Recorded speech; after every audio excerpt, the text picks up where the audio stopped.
guys feel about substitution? You know, when you have your heart set on something and then you go to get that thing and it's not available? You ever go to your favorite restaurant, you go there because you really like the fish, and it's Friday night, so you know they're gonna have the fish, and you get there and you order the fish that you always order every Friday, and they say, just sold the last order. No fish. It's no good. Or maybe you go to the store because you're going someplace, you have to dress nice, and you need a white shirt, and you go to the store and all they have in your size is blue. And it doesn't really go so well with what you have, but you don't have any other choice because you need a shirt, and there it is, and it's not what you want. I don't really like substitutions. I like to have what it is that I want. But most of the time when we have to deal with substitutions, we realize that it's not so bad. Right? Maybe I didn't get the fish, but you know, the steak was still pretty good. But sometimes, substitution will not do. It absolutely will not work for us. There are times when what we need is what we need and nothing else will help. And if we don't get the thing that we need, it's not just a little bit of an inconvenience, but it's a tragedy. I think the search for love is this way. Far too often, we force people to accept substitution in the deepest parts of who they are because we're unwilling to give them what they really need. We ask them to accept a horribly inadequate second choice because we're not prepared to honor their first choice. Maybe it's because we're too busy. Maybe it's because we're just unaware, or maybe it's because we just don't feel like it.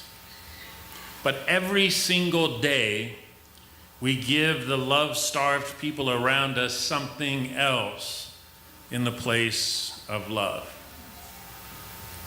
On the face of it, love is one of those words that seems like a no-brainer.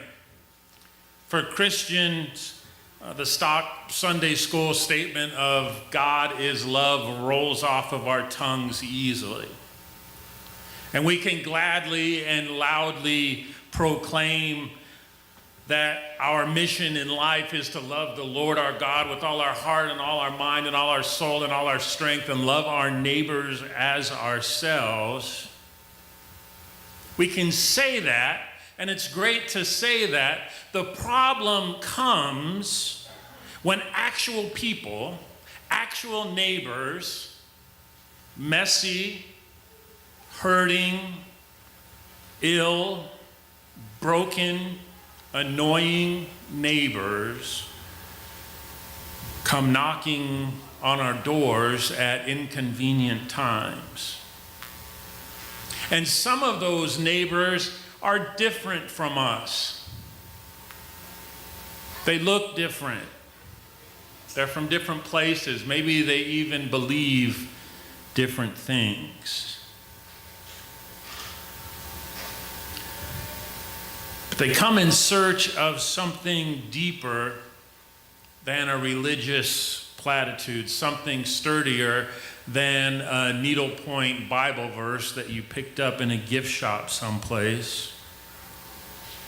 They need something that they can touch and see and feel, something that does what only love can do, and far too often they walk away empty. Sometimes on closer examination, it turns out that God actually is love. There's a reason that rolls so easily off of our tongues. God is love. But it doesn't always seem to run in the family. We love as an idea. But as a job description, not so much. Far too often, our Christian lives become a really poor substitute for the Jesus that the world is looking for, and frankly, I'm tired of it. I'm tired of giving people religion in the place of love.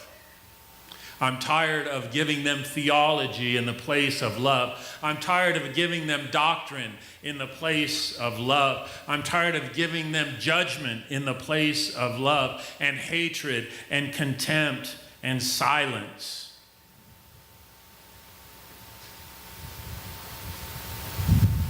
And every single one of you sitting here knows exactly what I'm talking about, because every single one of you has at some time or another experienced it. We all understand what it is like to come to someone for love and get a lame, inferior response. Whether it's from our parents, our spouse, our kids, our friends, all too often our church.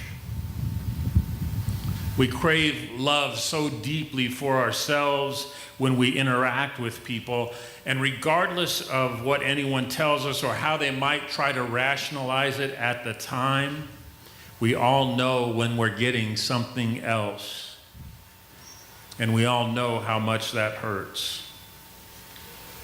Family, I am fully convinced that the greatest thing that we can do for a fellow human being, the most Jesus-like, most God-honoring thing that we can do, is to err on the side of loving them. It doesn't mean that we always tell them what they want to hear. Doesn't mean that we're not honest. It doesn't mean that we don't hold them accountable. It simply means that when we have a gap in knowledge or wisdom or clarity or experience, which happens way more often than we would like to admit, that we fill that gap with kindness and decency and compassion. The mistake that no Christian should ever make is to be generous with judgment and stingy with grace. Family, the world is absolutely starving for love. Our community is starving for love. And I think it's high time that we stop making excuses and give it to them. God showed his love for us in that while we were still sinners, Christ died for us. He didn't die for us because we were good, or because we were worthy, or because we came from the right family, or because we went to the right church, or belonged to the right the right political party, even the right faith tradition. He died for us because he loves us. And we were fearfully and wonderfully knit together in our mother's womb in the very image of God. And when that is the case, because and only because he loves us. So examine your heart as you are called to respond to the hearts of others, whether they be people who cross your path or people who live in your home, each looking for the same spirit-lifting, soul-embracing thing. And as you do, as much as it is within your capability, may you substitute nothing for love. And as a church, may we continue to strive at all times to offer real love, God's love.